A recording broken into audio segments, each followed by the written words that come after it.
It's time to take a trip Tokyo! to Tokyo, Tokyo!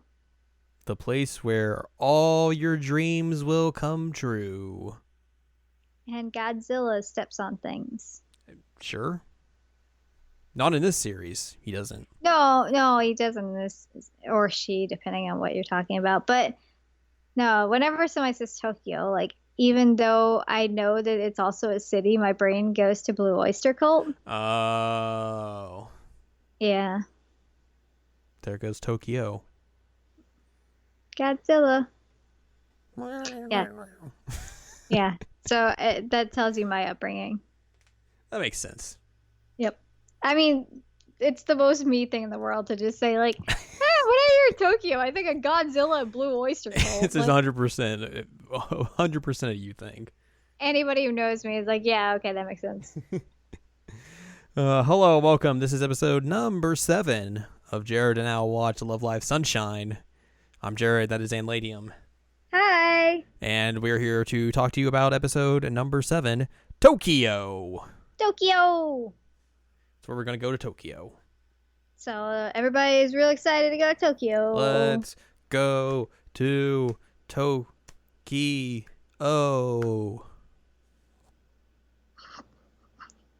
Did that have like a elaborate hand gesture clap to go along with I that? mean, I clapped above my head. Oh, okay. That's about as nice. elaborate as I got. Nice.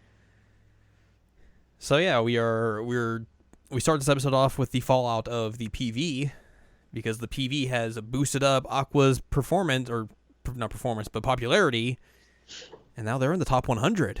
100. The top 100. And also they get an email from the Tokyo School Idol Association. Because that's a thing. Which is a mouthful. And they're like, hey, you guys want to come do an event in Tokyo? That'd be real cool. I mean, you guys are in the top 100. That's, get you guys some recognition out there. That'd be cool, right? Yeah, let's do that. So they say yes. So they say yes. Everyone's real excited. But they also have to go get permission from certain people. Like Ruby has to. And Ruby goes and seeks out Daya and is like, hey sis, we got invited to Tokyo. Is it cool if I go? And Daya's like, did Mori say you could do this? Ruby's like, yeah, we just have to get permission from everyone. And eventually Daya's like, okay, hey, just make sure you're careful and go have fun. Have fun, you rascally kid. Exactly. And then eventually Daya and Mori have another confrontation where Daya's like, do you really think you should have let them go to Tokyo? Like, are you sure they're ready? And Mori's like, hey, it's not like I could stop them if I tried. Oh well. They'll go if they need to. I feel like there's going to be so many like confrontations between the third years in the next few episodes. Oh yeah. We haven't even seen like, oh man, we got like the one of the big moments in like this episode or next episode, but like there's also like, without spoiling things, there is a slight turn to violence at one point. Someone gets slapped. Wow, I don't remember that. No, we haven't seen that yet. Oh, okay. I'm like, wow. That's the drama gets real quick. Dang. So everyone is ready to go to Tokyo. They all meet up or a few of them meet up at Chica's. And basically, Riko's like, all right, yeah, I'm ready to go. And Chica comes out like, look at me. It's my Tokyo top, my Tokyo skirt, Tokyo glasses, Tokyo makeup, bag. Tokyo bag. I'm ready for Tokyo. And this is like a recurring thing that all of them show up and they're like, I'm ready for Tokyo. And they're ridiculous looking. So Chica and Ruby are like dressed up like Harajuku fashion style. And then Hanamaru just shows up as like a miner. Yeah, she's like what you think of like a turn of the century archaeologist. And I was like, what is she wearing? And Riko's just like sitting there, like, oh my god, what are they doing? She's like, "Are you trying to make it obvious you're from the country? Because you're doing a great job." So those three change, and then they go meet up with Yo and Yoshiko, who are like at the station waiting on them. Yoshiko's like in full makeup with like claw fingernails, and has attracted a crowd. Oh Their boy. classmates see them off. Yep. And That's nice. they hit the train and head off to Tokyo. Tokyo. Tokyo. As soon as they get there, they all like get separated by going off to different shops they want to go to. So like Chica is off perusing the Muse merchandise section. He's like, "Oh my god, I don't have this poster. I don't have this keychain. Oh my god, this is all new stuff. I need to go get all of it." Yo finds out there's a uniform shop around. She's like, "Oh my god, I need to go to this."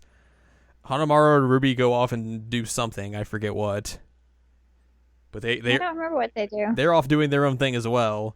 Gundam Tanaka finds like a black magic shop. the Fallen Angels shop. There you go. And that leaves like Rico just like sitting there like waiting on everyone, and then eventually she also sees like, oh, there's a fan fiction store nearby, romance novels, and she like, oh, I gotta go to the bathroom, I gotta go. Bye. So eventually they all They're get ready. yeah. So eventually they all get back together, and they're like, oh, we gotta go to the shrine And pray for tomorrow. and pray for tomorrow. Which the shrine is a place where Muse used to hang out and do their training, running up the stairs. Mostly because one of the members worked at the shrine, so like it's easy access to that. Which Chica kind of has like a fan moment when she reaches the stairs. She's like, "They ran these stairs." It's like fans of Rocky when they go to Philadelphia and run those steps. Oh my god. Basically the same thing. No, it is the same thing. It really, really is. So they run up the stairs and they're like, "Yay, we ran up the stairs! Woo! We did our anime pilgrimage." And And then there are two girls up there. and then once they reach the top of the stairs, they hear two girls singing. Mm-hmm. They're doing like what is like just when you're just singing without instruments? They're like acapella. Acapella. Acapella. So yeah, they're acapella singing their own song, and so the Aqua girls run into Sarah and Leia Kazano, the two girls who represent the now rival group, Saint Snow. Which we don't know this at the point. We don't know this at the point, but that's who they are. Can I ask you a question? Sure. Why do they have like regular names like Sarah and whatever, however, Leia? Like, are they mixed or is it just like a thing? Because like you don't hear of many Japanese people named Sarah. True. I don't actually know. Hmm. Like they obviously And you don't hear many called Leia either. right. I know obviously they go more into like their characters in the second season, but I don't know if they go into like why they have more Western sounding names or not. Their heritage. Yeah. Because like when you have the entire group of like Rico and Chica and Hanamura and all that, and then you come in with like Sarah and Leia, then you're like, wait a minute. Yeah. I can remember those names because everybody I grew up with had those names. So that's a great question. I don't know the answer to that. I tried to find out, like I tried to Google it. Yeah. I didn't find any answers. So it may just be a thing where like they have those names. I don't know. Yeah. Mainly I was just trying to see like Leia's voice actress. I wanted to see where in position she was, and was it Sakura? I can't remember the second part of the band. It's the group that Baby Metal came from. For those of that are unaware. Gakuin. That sounds about right. I think it's like Yeah. it's a Japanese word for like school. Yeah, it's basically like cherry Gakuin? blossom school. Yeah. So yeah, like so that's the weird connection to this is like she like the voice actress for Leia in the Japanese version is connected to that group that obviously Baby Metal came from, and also like so she gets to like this part where she's doing a parody of Baby Metal, but also one of the members of Baby Metal is a Love Live fan, so it's like it's super full circle. Yeah, Moa is a huge Love Live fan, and the voice actress who plays Leia in Japan, she was a year below Sue and a year above Moa and Yui. Mm-hmm. So like she's very aware of them. Yeah.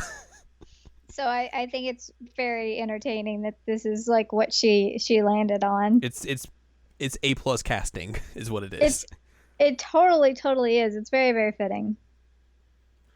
So yeah, we meet Saint Snow, which for us was like I knew going into this episode that this is the Saint Snow debut, and I was when we were watching this, like if we watch this episode, we have to watch the next one after, because it's obviously a set. I mean, for other reasons as well, but I knew this is also the Saint Snow debut, and then obviously they perform next episode, and as soon as like we got to like them getting up the stairs and you hear them singing, you were like, I know this song. I started like screaming basically. I was screeching, we'll put it that way. I just screeched in my apartment because I was real excited. I was like, I know who they are. Mm-hmm. I know what this is. You can't fool me with acapella. I know what's happening. You want to know a weird thing as well? Yeah. The voice actress for Sarah, she's older than me. that too. She was also Mitsuru in like the Persona 3 stage plays. I knew that actually. It's an Because interesting. I looked up a picture of her and I'm like, oh, I know who you are. Everything just ties together, obviously. So yeah, they introduce themselves to Aqua and they're like, "Oh yeah, we know who you guys are. You guys are performing tomorrow, right? It'll be we'll be sure to watch." I look forward to it. Yep. So Sarah walks away, and then Leia just runs at them and does the flip over them in the most extra way possible. It's so extra. Like, what? Who does that? She is a very extra first year. She just seems extra in general. Yes, and also she just looks angry all the time. She does. She looks really, really mad. Except for when she's performing, then she smiles. Yep. Any other time she's like, "What a mean bug, you guys." Get my intimidation on. Maybe she just has like resting face. I mean, like, that's kind of like just her personality, though, as well. Like, as you'll learn in the second season as well. Like when they flesh her out more, like that's just kind of how she is. But it might also still be resting. True. Face. That's also it as well. Could be. And maybe she like trained to have the resting face in order to like keep up that persona. to intimidate people. Maybe. I mean, some people do that. So yeah, that's our introduction to Saint Snow. You know what? I should learn how to do flips so I can flip over people to intimidate them. You should. I should. New life goal. I got the PhD, now I need to learn how to flip. So we go back to like this inn that the girls are staying at, which is real fancy. They're just chilling, eating snacks. Everyone eats Hanamaru snacks, and she gets real bummed. Oh, she was so sad. Ruby cannot hold two futons together, Mm-mm. before she just collapses. Chika also gets the idea like, hey, why don't we go to the school that Muse is from? Let's go to Otanokizawa. Like, that would be real cool, right? Let's just do some more anime pilgrimage. Rigo's like, no. Rigo's like, I don't know. I'm going to I'm bed. gonna go to bed. And then, like, in the middle of the night, Chika's like, hey, sorry. My bad. And then we get, like, a little bit more about Riko and, like, some of the stuff that she had been dealing with where, we'd seen this previously, but, like, it's more fleshed out about her just, like, being, like, a big piano player, and then, like, she got good at it, so she got straddled with a lot of lofty expectations about her playing, and then eventually, once she got into high school, like, all of that pressure just made her crumble, and she was unable to perform, and that's why she feels real awkward about going back to that school, and all that jazz. They wake up the next day and realize Chika's gone because she decided to go run off and go running in a town she has no idea where she's at. That's smart. Very smart. And then eventually the others catch up to her at the UTX building, which the UTX building is the school where the rival group in the original series was from. It was like a very fancy, high-tech, rich people type school. And then while they're there, they see on the screen that applicants for the next Love Live is being accepted now. It's worth mentioning that this is the part where Chika's like, this is where I first saw them. This is where I was inspired. Mm-hmm. Which, if you remember from the first episode, that is the exact place that she was. Yep. So they're all like, yeah, we're gonna enter Love Live. We're gonna ace this competition, and we're gonna enter Love Live. Yeah, we're gonna save the school. Yeah. Yeah. So we flash forward to the event. They realize they're going on second because they do not have a lot of popularity. They're pretty much unknowns. Yeah. The weird thing is, like, they're like, oh, we're doing this by popularity and everything. You guys go on second. But Saint Snow is, like, before them, and they're more, like, an established group.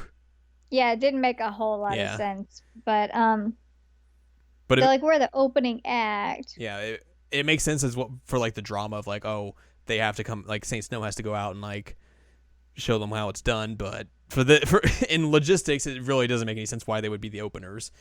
No. But they see Saint Snow there and like, oh, did we not mention that we're also school idols? Oh, we're gonna go out there and show you how it's really done.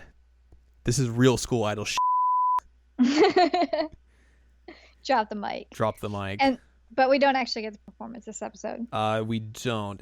I can't remember if it's this episode or like in the next one where like you see. I think this is right before they see Saint Snow, but like you can see like the toll of them having to go out and perform for like a big audience is like kind of taking itself on them, where like Ruby is like she basically thinks she's not going to be able to go out there and perform. Yeah, they all start freaking out basically. Because like I said, like this is their first real big performance. Like I said in like the previous episode, this is their reality check for them. Like they have not had to deal with any like the immense amounts of pressures that school idols and idols in general have to go through. Like all they've really done is like do some local performances, and that's basically about it. Right, and it's different like performing for your community because they're going to be supportive than like performing for this kind of group where you never know what you're going to get. Exactly. Like a box of chocolates. God. So we end the episode with Saint Snow taking the stage as our cliffhanger to head into next week. Again, there was more screeching from me. So yeah, next time we will talk about episode number 8. Isn't it frustrating? Which is already a bad sign. It is. Yeah, next week is going to be a real shock to the system for everyone.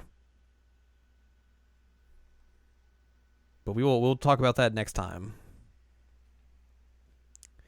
But anyways, if you would like more from us, go to seasonallamycheckup.com or sac.cool. It's where you can find past episodes of this podcast, and you can find other podcasts like the Seasonal Anime Checkup and Seasonal Anime Checkup OVA. You can also find columns and reviews on the site as well. If you would like more from Anladium, go to anladium.com. She's got columns and reviews too. And if you want to follow us on Twitter, twitter.com/animecheckup is the Twitter. So next time, it'll be episode number 8. We are about, almost 2/3 of the way through this first season. Yeah, we're killing it. We are. It's got 13 episodes, so it doesn't make it technically 2/3 once we get through this episode, but it's like 64%. We're close. We're close. But yeah, that'll be next time we talk about episode 8 on episode number 8, and we'll find out why everything is frustrating.